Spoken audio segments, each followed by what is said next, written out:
A pesar del endurecimiento en las medidas de confinamiento en plena pandemia, la movilidad continúa aumentando. Según el último reporte de movilidad analizado por el ISCI de la Universidad de Chile, son las comunas más vulnerables y periféricas donde hay mayor movilidad y contradictoriamente menos servicios de traslado. Estamos con Leonardo Basso, doctor en Economía y Políticas de Transporte y director del Instituto de Sistemas Complejos de Ingeniería de la Universidad de Chile. Leonardo, buen día.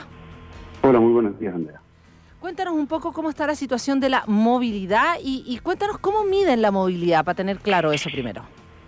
Eso, partamos por atrás. Nosotros en marzo, en el Instituto de Sistemas Complejos de Ingeniería, detectamos súper rápidamente que el tema de la movilidad era un tema esencial en el control de la pandemia y la comprensión, porque sabíamos ya desde la experiencia de mirar a Europa que el detener los desplazamientos, de tratar de controlar la movilidad era una de las formas más relevantes de en última instancia, tratar de detener la pandemia. Entonces lo que nosotros hicimos es que firmamos una alianza con Entel que nos permite analizar de manera agrupada y anonimizada las interacciones con la infraestructura de telecomunicación. Y eso nos permite estudiar movimiento. Por lo tanto, saber si es que hay aparatos de telefonía móvil que se mueven o no se mueven fuera de sus zonas censales, que es la unidad más pequeñita que podemos ver, o sea, un grupo de manzanas. Y nos permite contrastar movimiento contra las últimas semanas normales que tuvimos, que fueron las 2 primeras de marzo. Y de esa manera podemos saber si es que en marzo se hicieron tal cantidad de viajes, cuántos viajes se están haciendo ahora. Es decir, de 10 viajes, cuántos se están dejando de realizar en cada uno de los diferentes momentos de la pandemia en cada una de las comunas de Chile. O sea, es decir, a través de los celulares ustedes están midiendo movilidad. ¿Y cuál es esa comparación entre la última semana de marzo y ahora, por ejemplo? ¿Quién se mueve? Esa es la verdad. Y eso fue pasando desde hace ya bastante tiempo. Lo primero que uno puede decir es que las primeras cuarentenas, la primera gran cuarentena metropolitana, disminución de aproximadamente en promedio 4 de 10 días. Es decir, Leonardo, de movilidad. Dígame. Perdona, vamos a tratar de mejorar la comunicación. No sé si o te estás moviendo o hay algo ahí que no nos permite tener el contacto óptimo. Estamos intentándolo de nuevo. Estamos conversando con Leonardo Basso, doctor en Economía y Política de Transporte, director del Instituto de Sistemas Complejos de Ingeniería de la Universidad de Chile, quien nos estaba relatando que primero vamos a hablar de la movilidad, y hablamos mucho de la movilidad, pero no definimos qué es la movilidad. Entonces, como lo midieron, según lo que él nos explicaba, es que a través de los celulares de Entel principalmente, están midiendo la movilidad de las 2 primeras semanas de marzo y comparándolas con otras semanas en las cuales ahora vamos a ver cómo está la comparación. Él dice que la gente se mueve o se ha movido durante todo este tiempo. Estamos aquí ya conectados con Leonardo Basso, el Instituto de Sistemas Complejos de Ingeniería de la Universidad de Chile. Leonardo, ahí sí, ¿cómo estás? Hola, tratemos de que funcione ahora. Volvemos, ya. Entonces, usted me estaba contando que acaba de explicar yo cómo miden la movilidad y ahora la pregunta es, comparemos desde las 2 primeras semanas de marzo, que son las comillas normales, y ahora, por ejemplo, ¿cómo podrías medir? ¿Qué porcentaje más o menos de ese momento? Claro. Si uno va mirando lo que fue pasando en el tiempo, cuando llegan las primeras grandes cuarentenas, en particular en la región metropolitana, en lo que el exministro Mañalich llamó la batalla de Santiago, la movilidad bajó un 40%. Se dejaron de hacer 4 de 10 viajes que se hacían regularmente, dejaron de hacerse. Estamos hablando del periodo de mayo a julio. Ahora, es importante mencionar eso. La orden era no moverse del todo, ¿cierto? Cuarentena total y absoluta. Y sin embargo, 6 de cada 10 viajes se seguían realizando. Esto fue así durante las primeras semanas, pero además se fue relajando en el tiempo. Y esto coincide con la sensación que debe tener la gente respecto de que las cuarentenas se comienzan a dejar de cumplir. Lo que pasó después es que fueron saliendo hacia transición varias comunas que se iban moviendo más, pero llegó un momento en que aquellas comunas que estaban en cuarentena tenían más movilidad que en las semanas 3 y 4 de marzo, en que no habiendo cuarentena se nos pedía quedarnos en casa. Y todas las cuarentenas siguientes que se han establecido en todas partes tienen un impacto menor.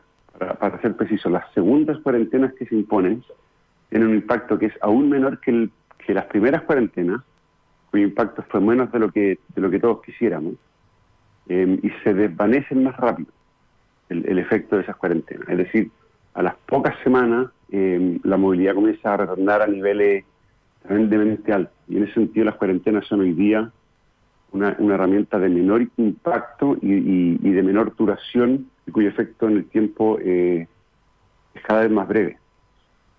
Ahora, ¿cuánto podrías, por ejemplo, en términos de porque todo esto lo estamos midiendo en términos de la movilidad, cuánto dura ese primer empujón, digamos, por decirlo de alguna manera, es decir, cuando se vuelve a cerrar, cuando se vuelve a poner más estricto? ¿Cuánto dirías tú? ¿Una semana, 2 semanas? Y nunca disminuye, nunca hemos llegado más abajo de 40%, por ejemplo.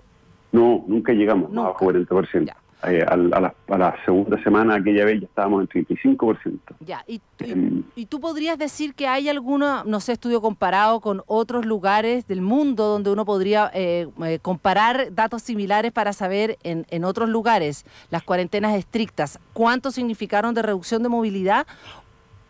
Unos pocos. Nosotros con esta data tenemos una visión súper granular, muy detallada. ¿Ya? Pero en Lombardía, por ejemplo, en la parte del norte de Italia, ¿sí? Milán, la estimación es que la movilidad bajó cerca del 80%. Perfecto.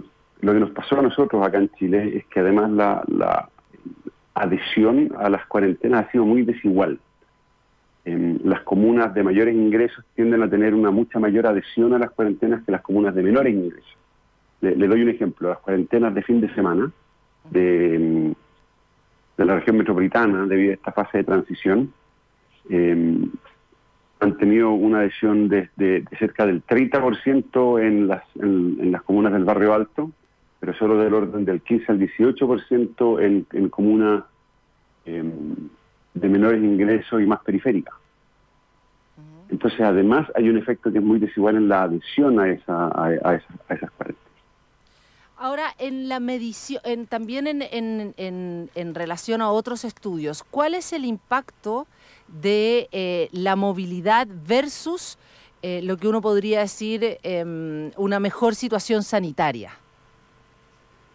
Lo que nosotros logramos hacer con bastante precisión fue medir cuál era el efecto de la movilidad en los contagios, cuánto influía la movilidad en los contagios de la primera ola. Y logramos establecer lo siguiente: una disminución de 10% de la movilidad reduce los casos en 20% semanal. Eso fue en la primera ola, y esta cifra, este efecto de reducción de la movilidad impactando en un 20% de los casos semanales, observado también en otras ciudades del mundo. Ahora, entonces, hay un efecto real de la movilidad en los contagios. Pero lo que sucede el día de hoy a diciembre, enero, también tiene mucho que ver con la forma en que la gente se relaciona entre sí cuando está en movimiento. Es evidente que si nos quedamos todos quietos, 1, 2, 3, momia ahí, no hay más contagios, ¿cierto? Porque no tengo cómo ir a contagiar a otra persona. Pero dado que la gente se mueve, el cuán rápido avance el virus tiene que ver con los comportamientos individuales. Ahora, cuando tú te refieres a movilidad, para cerrar ya, ¿estamos hablando de todo tipo de movilidad o solamente transporte público? No, acá no estamos mirando ni siquiera modo de transporte. Estamos mirando, Perfecto. movilidad significa que alguien salió fuera de su zona censal. Dado que una zona censal es más grande que una manzana, cuando alguien sale de su zona censal es más que sacar a pasear el perro. Ya, Una persona perfecto. efectivamente salió a hacer algo. Ahora sí, esto sí para cerrar. Dado lo que ustedes ya lo que han visto durante todo el año, se viene un 2021, un inicio de 2021 bastante duro, ya lo estamos viendo en las cifras. ¿Qué posibilidad ves tú que sean efectivas las cuarentenas o o pedirle a la gente que no se mueva? ¿Cómo ves tú que podemos hacer ese cambio? Porque parece que no está funcionando. Claro, tenemos un problema, porque esta es como la herramienta final y es cada vez menos efectiva. Chillán lo tiene claro, digamos, o ciudades que han pasado confinadas por semanas. Entonces aquí el mensaje tiene que ser muy claro, y es que la cuarentena es una herramienta de último recurso cuyo resultado depende de la acción colectiva y que se va a usar solo cuando es imprescindible y por un periodo acotado de tiempo, de manera de ayudar a que la gente entienda. Esto es solo por unas pocas semanas si es que nos portamos bien, si es que nos quedamos. Esa es la mitad que nos corresponde a nosotros, a los ciudadanos. Pero entonces el gobierno ha utilizado mal las cuarentenas, pues. Yo entiendo, me parece a mí de los datos, que ha tratado de demorarlas cuando corresponde.